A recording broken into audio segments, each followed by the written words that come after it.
Areas in Delhi.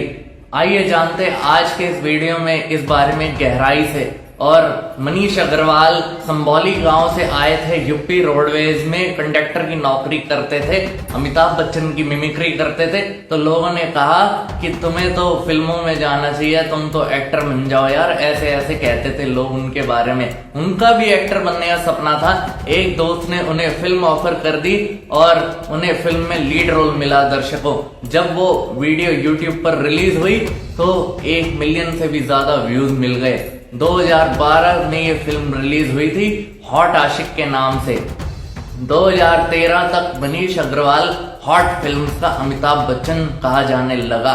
कुछ ऐसी ही कहानी है परी तोमर की भी, क्वीन ऑफ एरोटिका जिन्हें कहा जाता है। पंचायत के दुर्गेश कुमार की भी ऐसी ही एक कहानी है। दर्शकों, फिल्म्स में काम करते हैं ये लोग और सबसे मिस्टीरियस इंडस्ट्रीज है इंडिया में। और फिल्म बनती कैसे है और ये फिल्म बनती कहाँ है और एक्टर और एक्ट्रेसेस आते कहाँ से हैं, इनके फैमिली वाले इनके बारे में क्या सोचते हैं, इनके काम के बारे में क्या सोचते हैं और क्या कैटेगरी की फिल्में हैं, ये सब जानते हैं आज के इस वीडियो में। केरला की इंडस्ट्री को कहा जाता है मल्लू इंडस्ट्री, जहां पर मलयालम फिल्में बनती हैं। और यहाँ पर फिल्म के बिहाइंड द सीन्स का क्या चक्कर है, फिल्म टेलीविजन का नाम सुनते ही आपकी जुबान पे एक ही नाम आएगा दर्शकों, वो है मुंबई। और आप जानकर शॉक रह जाएंगे कि सॉफ्ट पॉर्न मूवीज का हब मेरठ कहा जाता है और वहीं पे सबसे ज्यादा सॉफ्ट पॉर्न मूवीज शूट होती हैं।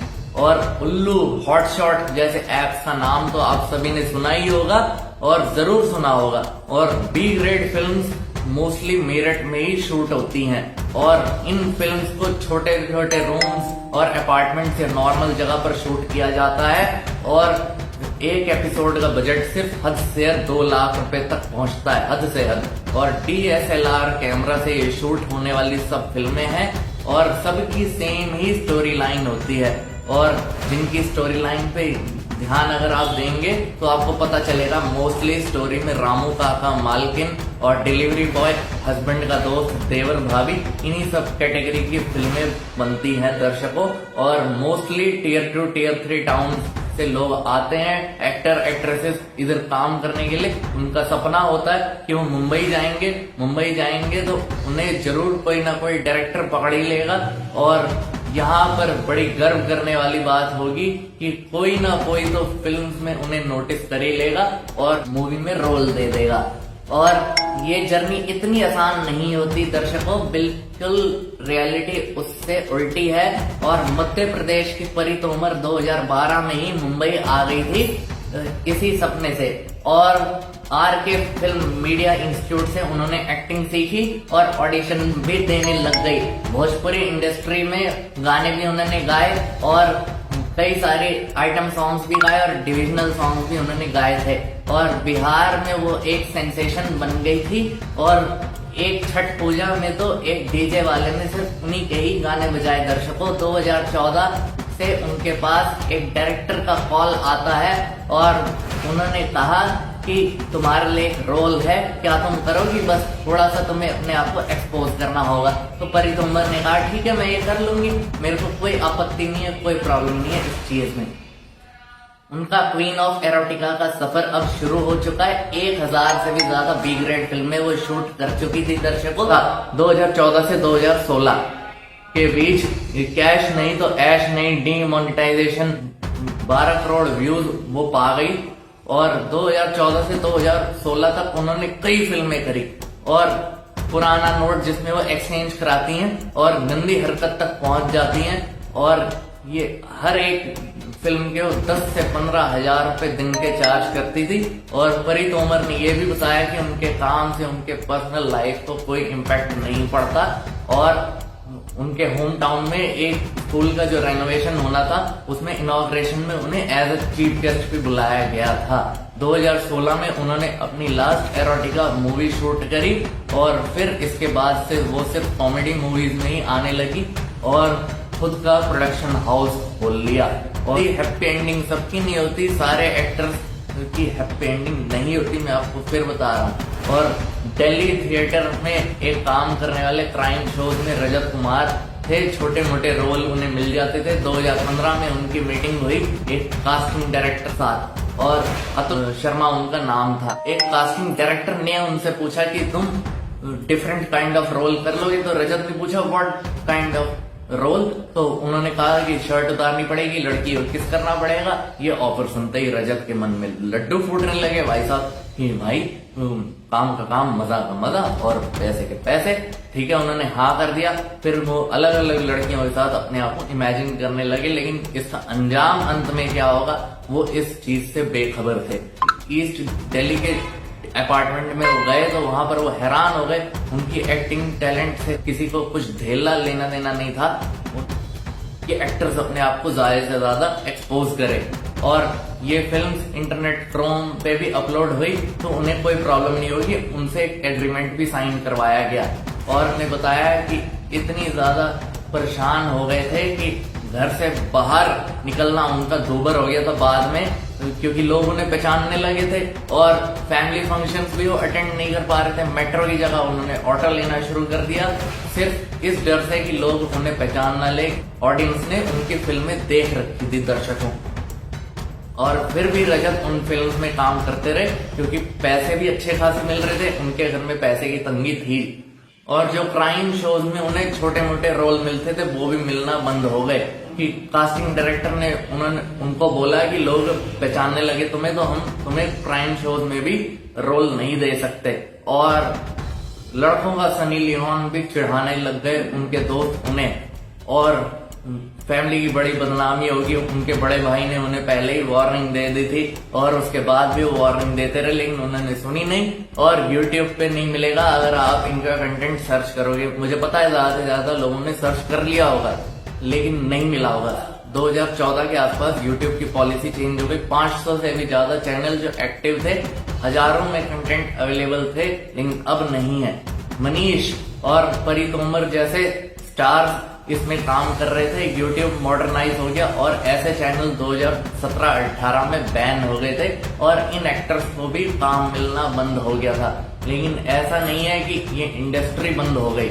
अभी तो हमारी जनता के पास फ्री इंटरनेट आया ही था, और किसी चीज का तो एक्सप्लॉयटेशन बिग बैंडर्स ने, एकता कपूर ने 2017 में एक अपना ऐप लॉन्च किया पट बालाजी के नाम से, जिसमें इनिशियली कुछ अच्छे शोज आए, फिर बाद में उसमें भी पॉर्न कंटेंट शो होने लगा, सॉफ्ट पॉर्न कंटेंट, और शुरू हो गया गंदी तरह से फिल्में उसमें दिखाई जाने लगी। XXX, रागनी, MMS returns, hot clip social media पर फिर वो वायरल होने लगी, और देखते ही देखते एक्ट्रेस तो जिनको कोई जानता नहीं था वो भी रातों रात वायरल हो गई, फेमस हो गई।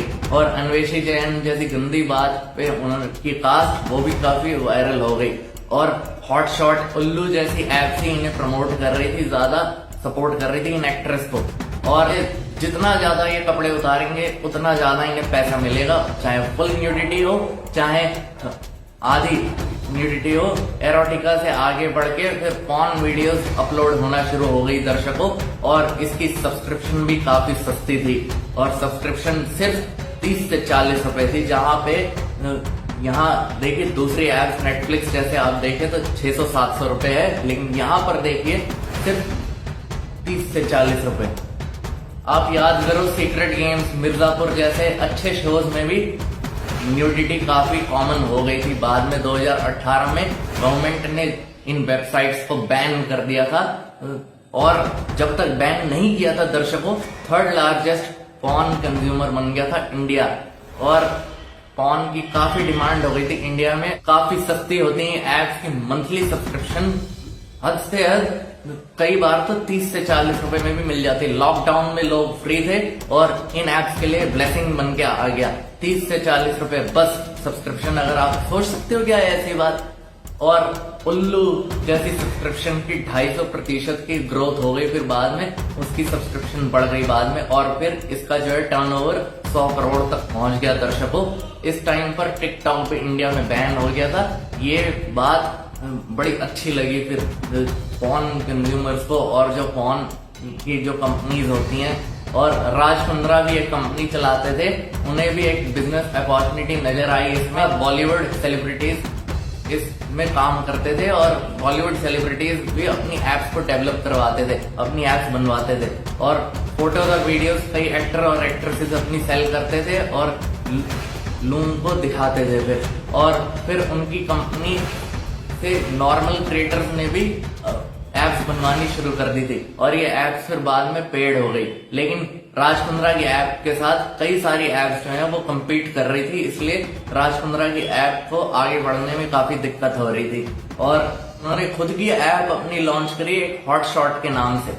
इस ऐप का कंटेंट आप लोगों ने मोस्टली देखा होगा, सॉफ्ट पॉर्न कंटेंट जो अपलोड हुआ शुरू में, और शुरू में काफी पॉपुलर हुई ये ऐप। इसके कंपटीशन में काफी सारी नई ऐप्स आ गई और न्यू फ्लिक्स मूवी जैसे प्रॉपर पॉर्न वीडियोस इसमें अपलोड होने लग गए। काफी नोन बॉलीवुड एक्ट्रेसेस को फिर हायर किया राज कुंद्रा ने।